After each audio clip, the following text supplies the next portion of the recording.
dikrigan ayaan ku noqday qof saraa oo hantiila ah. Waxa cajaa'ibta leh ayaa ah muddo 15 sano oo isxigta inaan xaj iyo cimro aadayay oon ku helay liajli dikrigan. Bismillaah, alxamdulillaah, wathanaa'u lillaah, wassalaatu wassalaamu calaa man laa nabiya bacdah. Assalaamu calaykum waraxmatullaahi wabarakaatuh. Soo dhawaada dhammaan walaalaha cusub iyo walaalihii hore ila joogayba. Janna idinka jecel yahay, walaal idin jecel qalbi furan iyo gacmo furanba ku soo dhawaada. Marka horena aan isxasuusino salliga nabiga sallallahu calayhi wasallam. إن الله وملائكته يصلون على النبي يا أيها الذين آمنوا صلوا عليه وسلموا تسليما. أن كودا صلينا نبينا محمد صلى الله عليه وسلم قيبتكم أنتينا أن كسر نولين وهنقون بخيل يوغانا وحوكا استاهلوا هاتي أهان لهيد لايك تا سبسكرايب كا شير كا كومنتي وناكسن بإذن الرحمن iyo wixii talo iyo tusaale ahba noo soo gudbay waad mahadsan tahay walaal qaali ah. بإذن الرحمن إلهي سبحانه وتعالى waxaan weydiisanaynaa muraadkeena muraadka muslimiinta inuu sahlo umuureena Allah noo sahlo meel kasta oo aan ka kurbeysanahay ka oomanahay culays naga haysta ilaahay culayska iyo kurbada iyo murugta hanaga dulqaado oo farxad wanaag reereen iyo baraariyo barwaaqo Allah noogu bedelo biidni الرحمن aamiin aamiinteena iyo aamiinta malaa'igtan Allah kulmiyo ducadeena mustajaab Allah ka dhigo Allahumma aamiin biidni الرحمن walaalaha qaaliga waxaan ka hadli doonaa dikri aad iyo aad u cajiib ah. Allah subxaanahu wa ta'ala quraankiisa ku sheegay meelo badan oo ku xusay ahliga dikrigan oo ah istighfar. ahlu dikriga iyo ahlu istighfarka meelo badan ayaa quraanka loogu sheegay, meelo badan ayaa laga amaanay, meelo badan ayaa loogu bishaariyay. Allah subxaanahu wa ta'ala wuxuuna leeyahay faqultu astaghfiruu rabbakum innahu kaana ghaffaaraa yursilis samaa'a calaykum midraaraa ويمددكم بأموال وبنين ويجعل لكم جنات ويجعل لكم أنهارا. سورة النوح أي آيات استغفار تلوغها اللي الله سبحانه وتعالى نوشيغي. حوكلوا الله سبحانه وتعالى نقوله سورة الأنفال وما كان الله معذبهم وهم يستغفرون. إلهي سبحانه وتعالى وحوكلوا نوشيغي سورة البقرة واستغفروا الله إن الله غفور رحيم. وحوكلوا الله سبحانه وتعالى آيادا نوشيغي استغفارتك هالليسو وأن استغفروا ربكم ثم توبوا إليه يمتعكم متاعا حسنا. سورة هود. وحوكلوا الله سبحانه وتعالى كليه سورة الزمر قل يا عبادي الذين أسرفوا على أنفسهم لا تقنطوا من رحمة الله إن الله يغفر الذنوب جميعا إنه هو الغفور الرحيم. آياتها سودة وحي كهاللايان استغفارتا معان كذا إيا فائدة ذا إلهي سبحانه وتعالى آياتها سبحانه وشيغا إن استغفار لإيمانه إن إلهي سبحانه وتعالى استغفارتا نغسينا يدن بداف أولاد مال هانتي إيرا أو نوبحو وحوكل الله سبحانه وتعالى يداس كشيء إن إله سبحانه وتعالى إن أهل الاستغفار قفك أسوق استغفار لإيمانه إن إله سبحانه وتعالى لباتة يدبك عذابته أوك إلى لنايو قالوا نلي إله سبحانه وتعالى الضوامة إذا حد قد بيوها كقوصنين إلهي رحمة ديسة اللي ماذا استغفار إله سبحانه وتعالى وغفور رحيم ذنوبتنا نويدين دافايا دوينka laga helayo istighfaarta aad iyo aad iyo farabadan yihiin waxa kamid ah inay faraj u tahay hamiga iyo murugada inay taysiiru risqi tahay irsaaqada fududeyso man lazima al-istighfar ja'ala Allahu lahu min kulli hammin faraja wa min kulli dhiqin makhraja wa razaqahu min haythu la yahtasib wa hadith ka sugnaaday rasuulka sallallahu alayhi wa sallam qofka istighfaarta laazimo ilaahay subhanahu wa ta'ala hammi walba uu leeyahay faraj ayuu u sameeynaya عرير والبو dareemayno makhraj ayuu sameeynaya Allah subhanahu wa ta'ala. Ilaahay subhanahu wa ta'ala wuxuu ka irsaaqaya meel aadan filanaynin markii aad joogtayso istighfaarta waa qurba fayda. Istighfaarta waxa lagu helaa in Ilaahay subhanahu wa ta'ala awlaad kugu siiyo oo ah waxyaabaha bini'aadanka ugu jecel yihiin in Ilaahay subhanahu wa ta'ala maal kugu siiyo. waxa kale yani faa'iidooyinka laga helo istighfaarta kamid ah in lagu galo jannada. إلهي سبحانه وتعالى وحا وشيغي أهل الاستغفار إنوسن آيادا أي دليل وما كان الله ليعذبهم وأنت فيهم وما كان الله معذبهم وهم يستغفرون oo ah Ilaahay subhanahu wa ta'ala inuu cadaab iyo dib oo dhan naga ilaalinayo markaan la iimaano istighfaarta. استغفارta haddaan niraahno faa'iidadeeda iyo wanaageeda ayaa laga sheekeynayaa maanta dhan ma aha wax la soo koobi karo biidni raxmaan walaalaha qaaliga ah haddaad isleedahay dembi fara badan ayaa kaa dhacay ilaahay kuma cafin doono ballanqaad ilaahay subxaanahu watacaala waxa uu kuu ballanqaaday haddii aad soo noqoto oo toobad la imaato istikfaar la imaato in ilaahay subxaanahu watacaala kaa dhaafi doono ha quusanin oo la imaado istikfaar kulligeen waxaan nahay adoon aan gafaynin oo qalad uu ka dhaceynin ma jirto kulligeenna waxaana looga baahan yahay inaan istikfaar la imaano suubanaheena sallallahu calayhi wasallam ayaa la imaan jiray maalintii 70 mar oo istikfaar ah marka annaga waxaana looga baahan yahay 70 kun haddaan gaarsiin karna xitaa way nagu wanaagsanaan lahayd inaan gaarsiino istikfaarta maalin walbeento biidni raxmaan nafteyda iyo naftiinaba waxaan kula dardaarmaya in istikfaarta xoojino waxaan soo qaadanaynaa dhowr qiso oo laga arkay faa'iidooyinka istikfaarta faa'iidada istikfaarta ma ah wax la soo koobi kara sida aan sheegnay balse aan u gudagolno qisaskan iyo dadka ahlu dikriga ah ee qisooyinkan ka sheekeynayo qisada ugu horeysa waxaa ka sheekeynaysa maamadan waxa ay leedahay assalaamu calaykum waraxmatullaahi wabarakaatu waxaan ahay qof weyn oo da'daydu waa 50 jir waxa ay tiri waxaan ahaa haweeney ayadoo da'yar uu ka dhintay zoojkeedii waxay tiri nolol haday wax taraysa cariirigeedii kurbadeedii murugteedii ilmo kale lagu yahay dadkoodii aan wax tareenin aabahoodii ka dhintay ayaan la soo noolaaday ayay dhahday balse maxaan oga soo baxay dhibaatadaas dhan oo ilaahay subxaanahu watacaala igu doortay oo aan ku noqdo qof qani ah qof hantiile ah qof sumcad leh qof magac leh يعني دين كلا بودنا waxay tiri waxaan ahaa yani nolosha heerka aan ka gaaray waxaan waayay dhahday ilmahayga 24 saac maalmaha qaarkood wax aan siiyay inaan waayo waxay tiri nolol haday cariirigeeda wax tarayso waan ku soo noolaa ilaahay subxaanahu wa ta'ala waxa iga saari jiray istikfaarta oo ilaahay subxaanahu wa ta'ala istikfaartiisa marnaba afka kama qaadi jirin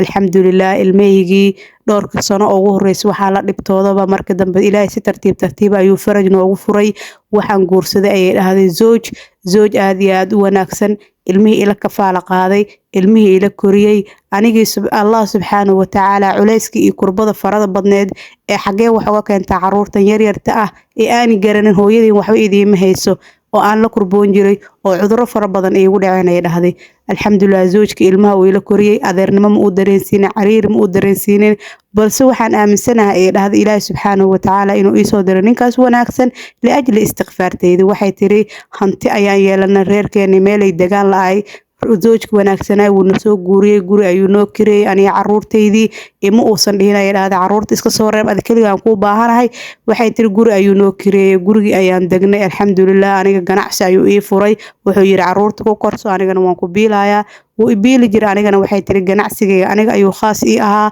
wixii iga soo gala aniga ayaa aruursan jiray ilmahayga waxaan wax u tara ma ogay meel ayaan dhigan jiray hanti iyo guryo ayaan yeeshay waxay tiri waxaan dhihi karaa qofka ugu hanti badan oo dumar ah inaan ahay aan aaminsanahay ay dhahday hadda sanad walba hadda waxaan tagaa ay dhahday xajka iyo cimrada muddo 15 sano oo xariir ah ayaan xaj iyo cimro isaga daba laabanaya ay dhahday alxamdulillah waxay tiri hantiilanimo haday wax tarayso oo maal aduun oo wax tarayo yani waan haystaa dhibaato aduun haday wax taraysana waxay tiri waan soo maray balse ilaahay subxaanahu wa ta'ala wuxuu iga soo saaray ay dhahday istikfaar waxay tiri saqda dhaxabeenkii ayaan ka jiray aniga oo istikfaarsanay Allah subxaanahu wa ta'ala u oynayo sujuuda ku oynayo baryi jiray ilaahay subxaanahu wa ta'ala xilliga saqda dhax oo la baryo wixii laga baryo ilaahay subxaanahu wa ta'ala lama waayo ay dhahday waxaan ahaa qof dhib aduun haduu wax taray soo dhadhamiyay haday hanti aduun iyo maal iyo wax tarayso mansab magac qof la jecel yahay waan ahay ay dhahday hadda ilaahay subxaanahu wa ta'ala istikfaarta iyo toobadeena ba naga aqbalo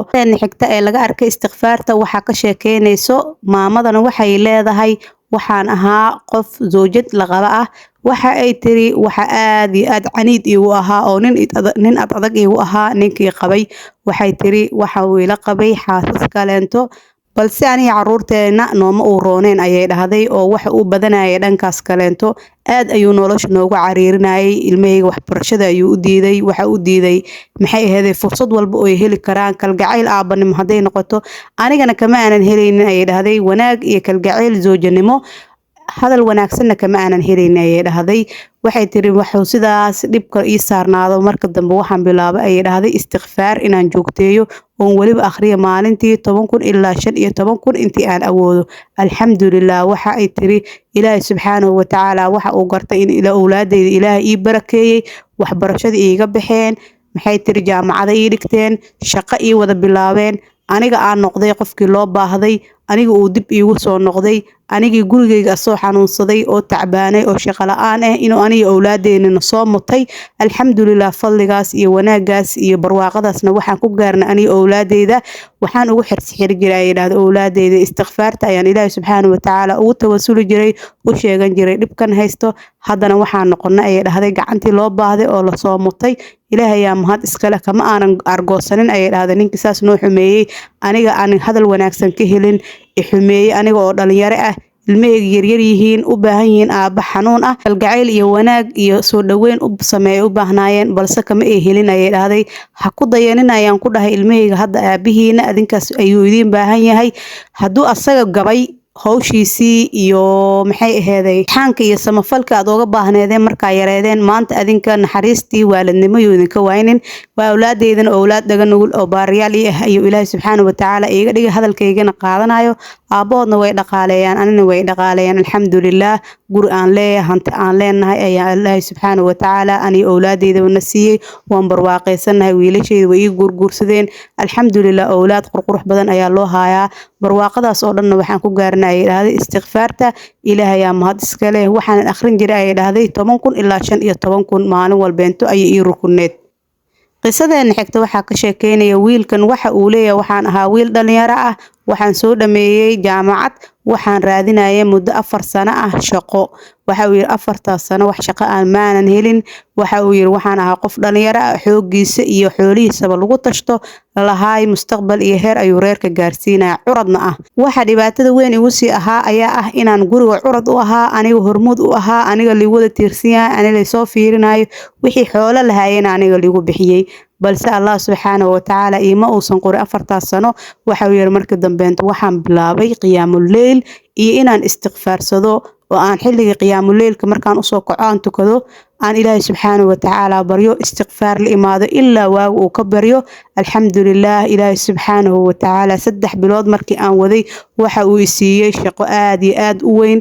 shaqadaasoo agaasimo ahayd, lacag aad iyo aad u fara badan lagu bixinayay, qof walbeentan uusan dheedheel isaga helaynin, oo shaqo aad iyo aad u adag ayay ahayd ayuu dhahay. ka shaqaynteeda ma adkayna, helideeda ayaa adkeed ayuu dhahay. alxamdulilah ilaahay subxaanahu wa tacaala sidaas fudud ayuu shaqadaas iigu sahlay markaan qiyaamul leyl iyo istighfaar la imaaday. alxamdulilah waxa uu leeyahay istighfaarta waa faa'iido aad iyo aad u weyn. reerkayga dhibku way ka baxeen, culeysku way ka baxeen, faraj iyo fatax ayaa noo furmay, anigana culayska iyo kurbadu way iga qaadmatay. waxa uu yiri waan guursaday, awlaad ayaa la ii hayaa, guryo ayaan gatay. waxa uu yiri barwaaqada aan ku gaaray istighfaarta maaha wax laga sheekeyn karo. qisadeena xigtana waxaa ka sheekeynaysa gabadhani. waxa ay leedahay assalaamu calaykum waraxmatullaahi wabarakaatu. waxaan ahaa gabar gaartay 33 sano da'deeda. waxay tiri wax guura ma aanan helin 33 sano. waxay tiri waxbarasho waan dhameeyey, waxaan ahaa gabar weynaatay. gabar mar hadday 30 gaartana waxay ku wanaagsan tahay inay guriga awlaad iyo zooj kasoo dhex muuqato. waxay tiri bey'adeena waxa ay tahay ama dadkeena in qofkaba hadduu 20 uu dhaafo lagu dacayadeeyo wuu weynaaday ama way guumaysowday. balse alxamdulilah ilaahay kama aanan quusanin ayay dhahday, isma dhiibin. waxaan arkay cajalado ama fiidiyooyo looga sheekeynayo istighfaarta iyo faa'iidada ay leedahay. waxay tiri waxaan bilaabay inaan istighfaarsado maalintii ilaa 10 kun. waxay tiri alxamdulilah markii hore aad iyo aad ayay ugu cusleed istighfaarta aan bilaabayay. 1 cariiri ayaan ku gaarsiin jiray, maalmaha qaar 5 kun 10 kun ayaa markii dambe geeyay ayay dhahday. alxamdulilah way ii fududaatay. ilaahay subxaanahu wa tacaala waxa uu iigu sahlay ayay dhahday zooj wanaagsan, jecel, soo doontay asaga, rabitaanka xaggiisa ka imaaday, da'aadaydii oo kaleenta ah aanan hore u guursanin ayay dhahday. waxay tiri zooj aad iyo aad u wanaagsan oo gabar walbeento ay tamanin lahayd ayuu ahaa zoojkaasi. sifooyinka uu lahaana waxay ahayd akhlaaqdii u wanaagsan, diin, dhaqan, dad wanaagsan oo ka dhashay. alxamdulilah waxay tiri sabarkayga ilaahay uguma qadinin, istighfaartaydina ilaahay uguma qadinin.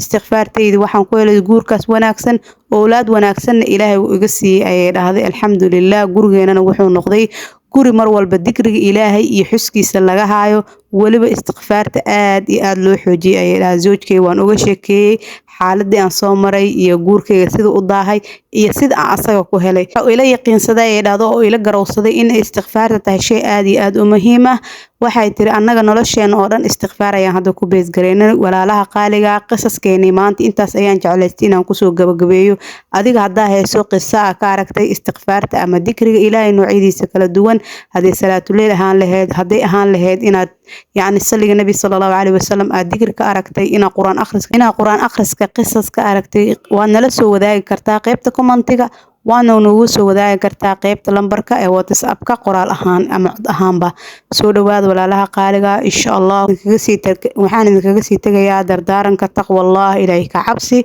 إلهي سبحانه وتعالى ذنوبتين هنوضع فمديري مدوين مدا أغناي مدا أغين مد هرئي مد دنبابا الله نودن بداف أمورين الله نوسهلو استودعكم الله الذي لا يضيع ودائع والسلام عليكم ورحمة الله وبركاته في أمان الله.